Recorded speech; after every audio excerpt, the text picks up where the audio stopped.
Hey, what is up, mortals? It is Justin here, and welcome to part 7 of What If Naruto Was a Saiyan. Just wanted to greet you guys by just saying sit back and relax, you're in for a treat, and so we begin. There, I think that should do it, at least for the noticeable injuries anyway. Kabuto finished off the crippled trio with his medical jutsu. Naruto was the only one conscious. The other two were still out, Sakura from her potent injuries and Sasuke with his new branded curse mark. It took practically the rest of the day before all valid teams arrived and settled themselves, waiting for the ebb and flow of time to pass them by. Most groups went off to greet amongst themselves, friendly enough to avoid conflict, but aggressive enough to not get too friendly. Naruto and Sasuke, who awakened shortly after, spent their time meditating, focusing on replenishing chakra reserves while their stamina recovered. Sasuke struggled, which isn't normal for him. Naruto could tell by looking at the Uchiha that he was under a lot of inner turmoil, unsure if it was physical or mental. The only thing certain was that it's all the curse mark's doing. It was only an hour before the Jonin announced the next event before Sakura finally awoke. Where? What happened? Naruto sat by her, displaying a goofy smile. Sasuke's sneaking headache only grew with the increase in noises surrounding him, so he wandered off to a more isolated part of the room. Naruto and Sakura merely watched him as he did, Sakura reaching out to him, but ended up denied by Naruto to reach out further. We should leave him be, for now. He's going through a lot that we don't understand. Naruto turned to face Sakura, and when their eyes met, he froze. When he went to speak and answer her questions from before, silence. The tense suffocation he felt in his throat grew tighter. Was this the first time the two of them were alone like this together?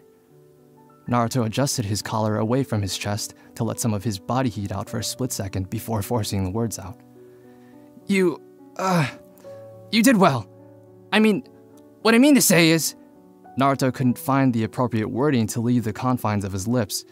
The lump in his throat was too tight to bear to let loose any comprehensible supportive statements. Sakura awkwardly gazed at the goofy genin with her brow raised, displaying confusion before him. Her dumbfounded face forced Naruto to suck it up and breathe slowly. Eventually, he calmed down from all of the stress his crush unintentionally forced onto him. He raised his thumb and winked. You kicked ass out there, Sakura. Upon realizing what left his lips, Naruto's palm forced itself upon his face, an action forced from a combination of anxiety and an awe-inspiring resolve to hide behind his fingers. He shook his head out of embarrassment, but it's not like he was wrong.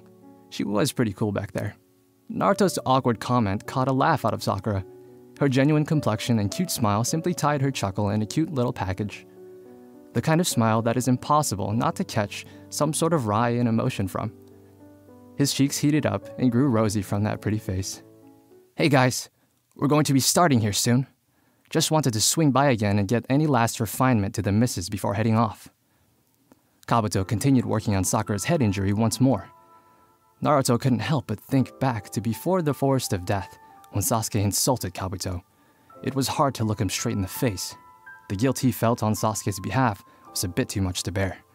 It doesn't help that Kabuto's showing his kindness. He clenched his fist as the tight pain in his throat enveloped his train of thought while working up an apology. Hey, I wanted to apologize for what Sasuke said about you. It's nice to see you helping us after he showed you such disrespect. Naruto ruffled his hair gently, feeling awkward to apologize in Sasuke's place. Kabuto snickered under his breath as he continued to tend to Sakura's wound. Water under the bridge, friend. It's not like he was the first to say that. Besides, I'm not picking favorites with you guys. I've been patching up everyone in the last few hours.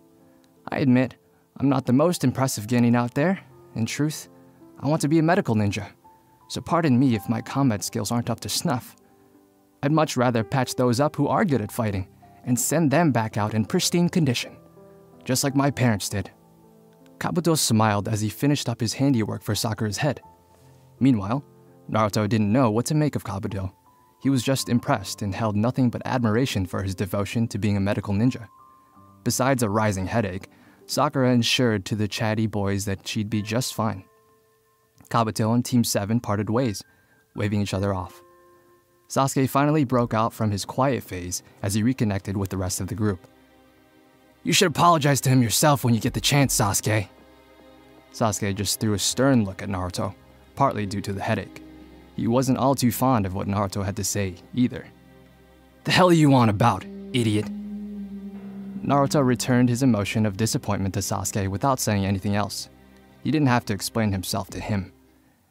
It was time to announce the upcoming event from the village heads. All the aspiring Chunin lined up in groups, standing before each of their teachers. The Hokage stood in the middle of the Jonin squad leaders. Now then, we will now have the explanation of the third exam from the Hokage. Listen carefully, everyone. Anko turned to face Hiruzen with a bow. If you will, Hokage, sir. Hiruzen did a little more than nod as he followed up with stepping forward from the rest of the superiors, inhaling the fumes from his pipe before exhaling the waste.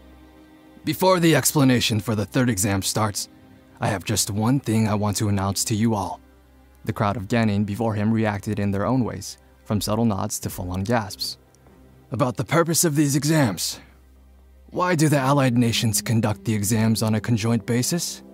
I can tell you that it isn't to further the friendship between us.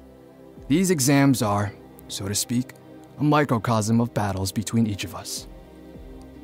The crowd once again shared an equal reaction to this bigger-than-life truth.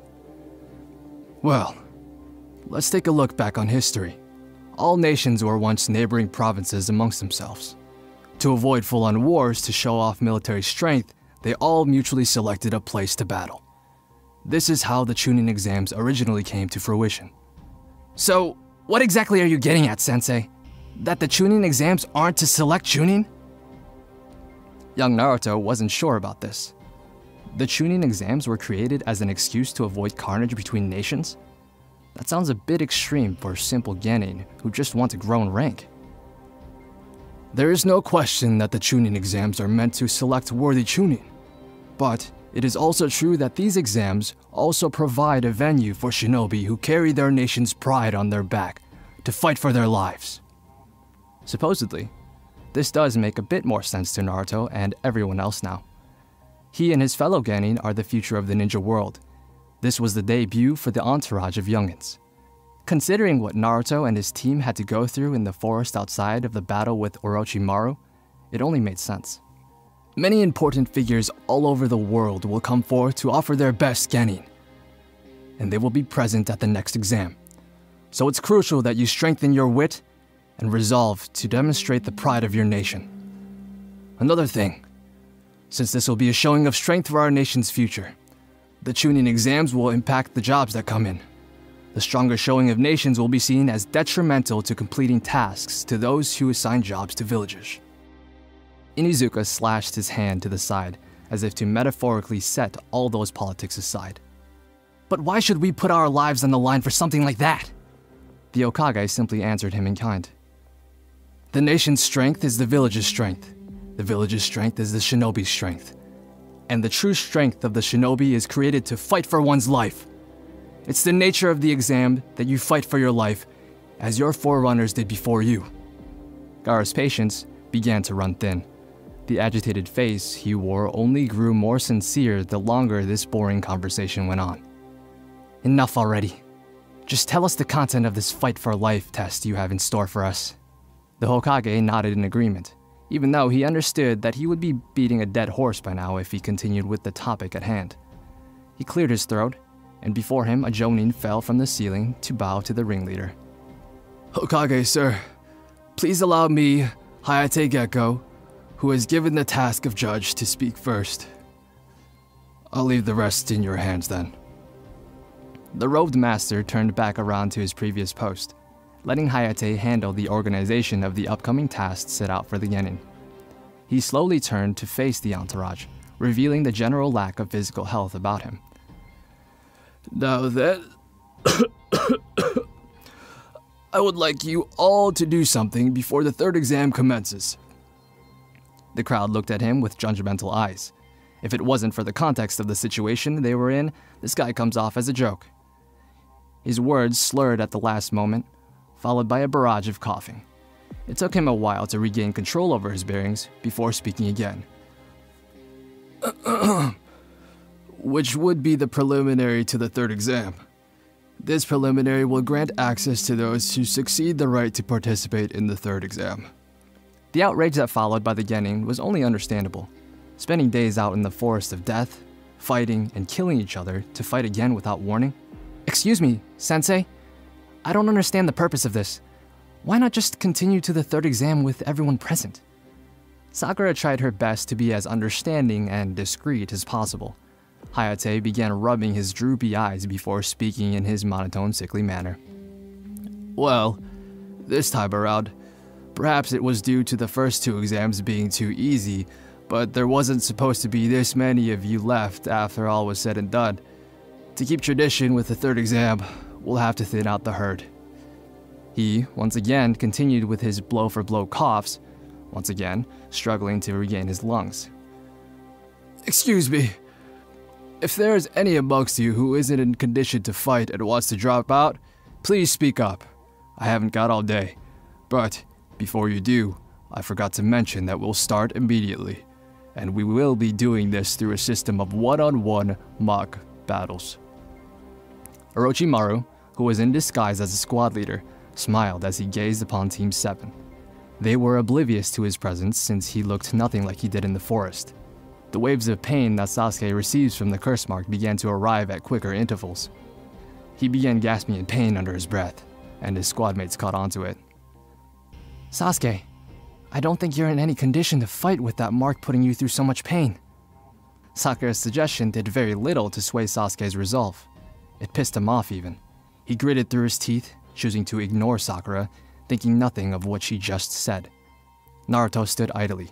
He was equally as worried as Sakura was, but in the end, he knew there was nothing either of them could do to convince their stubborn Uchiha otherwise. Some of the squad leaders, including Anko and the Hokage, caught on to Sasuke's strange behavior. They were made aware of Orochimaru's presence within the village for a while now. To avoid panic, they're keeping that information confidential. I knew it. He should be isolated with an Anbu squad and shouldn't be allowed to pass. Anko came off a bit too demanding to Hiruzen, but he didn't mind. Her words ultimately meant nothing when Kakashi assured her the kind of student he is. Are you an idiot? I know firsthand how that mark affects people. Even if we did let him in, he could just as easily become a major threat to the others. Kakashi lifted his finger up, as if to teach Anko a lesson. Do you think the others won't be able to handle him? Have more faith in our genin, Anko. Hiruzen took a whiff of his pipe before inserting himself into the conversation. Kakashi's right. The Chunin exams were meant as a show of strength to all of the partnered nations. If that mark is a part of him now, then we'll just have to make do. It will ultimately fall into his hands what happens from here. Anko threw a fit in quiet outrage. Hokage, sir! That's quite enough, Anko. I understand the troubles that follow with the curse mark. The fact that you're a wielder of one yourself shined light on that fact. However, we can't just do as we please. To force him out of the running is against the exam's rules. I shouldn't have to explain to you why that would be a foolish decision to make. Anko had no choice but to fight the urge to rebel against the order of things. She clenched her fist before setting her frustrations aside. The hand of a student rose, throwing everyone into a momentary fit of surprise. Kabuto's hand was held high. I'm sorry, but after hearing all this, I'll be quitting. As someone who wants to be a future medical ninja, this is against everything I stand for. So, I'll be dropping out. He turned to face the exit and walked off. Naruto understood this bittersweet ending for Kabuto. He wanted to be a medical ninja. He can't exactly do that if he's putting his life on the line. He kept to himself to avoid any unnecessary embarrassment. The Hokage recognized Kabuto from multiple Chunin exams before this one. Anko clarified his background with Hiruzen, and there was nothing too unordinary to go off during and after the academy. Anko brought up his past before then. He was brought in by medical Jonin from the Kikyo Pass battle, but that's about it. Kabuto finished his discussion with the rest of the Sound Ninja in secrecy and walked out of the picture, waving off to Team 7. Team 7? Huh. I wanted to play with them a little longer. However, if I do any more of this, I'm afraid the old me will slip out. That would be bad practice for a spy such as myself. I've done all I could to gather info for Lord Orochimaru. A few coughs broke the awkward silence that filled the room. Will there be anyone else who wishes to quit? Sakura slowly raised her hand to warn the Jonin about the mark, but was short-lived when Sasuke blocked her hand from moving further. This has nothing to do with you. Leave the bruise alone. But Sasuke, but nothing. Worry about your damn self. Me and you have nothing to do with each other outside of being squad mates. Sakura's eyelids fluttered as the tears flowed over her eyes. Her heart was shattered bits at a time to hear such harsh words from the one she loves. Naruto wasn't going to stand for this. Sasuke, you really shouldn't treat her that. Sasuke cut Naruto off as well. You don't get to speak either. You're just a freak. You wouldn't have any idea how I feel. I'm an Avenger. This isn't a simple exam for me. I want to know if my strength is worthy enough to face my brother. You would have no idea what the loss of family feels like, Naruto. You never knew yours. Sasuke's words were nothing short of massive. Sakura could feel the weight of such words, and it saddened her further. But how could he say that to Naruto? That's not a topic you just throw around lightly. Naruto's face lit up with sorrow and shock, but he wasn't about to let his emotions take over. Sasuke was right. Naruto never knew his parents, didn't even know their names. To make matters worse, it was evident that Naruto was different from the rest of them. His clenched fists that conjured from his anger loosened. There was no remorse that Naruto could muster up, no verbal fight in him that he would lash out at Sasuke with. He simply turned his back on the both of them, hiding the tears that flooded his eyes. He rubbed them off with his sleeve and raised his hand. I want to drop out. Thank you all for indulging yourselves in this story thus far. Hope you enjoyed it. Now there are a few more things that I'd like to go over before the video ends. Firstly, we've got a primary channel called We the Celestials. We the Celestials is what we do here already, but their content's centered around the crazy world and lore of My Hero Academia. So please check us out over there if you're feeling in the mood for a roller coaster of quirky content. We also have another relative to our channel, Anime Deep Dive. Anime Deep Dive goes deep into the facts and lore of a wide variety of anime. It's sure to expand your weeb knowledge for all kinds of series guaranteed. On behalf of We the Celestials, I'd like to thank everyone involved in the production of today's awesome content. Their details will be in the description below. If you're perhaps interested in what we do here at WTC, then I would like to extend out an invitation to join the team. The only caveat being we only accept members 16 and older to join our crew. You can find us on our Discord, which you can locate in the description below. Our Discord is an all-around fantastic place to be, whether you're a fan or looking to join our band of misfits. All you gotta do is hit up the recruitment server and sign up for whichever category of work that fulfills your interests. We're always looking for members to join us. Well, that's it from us for today's video. So thank you all for watching and have a great day.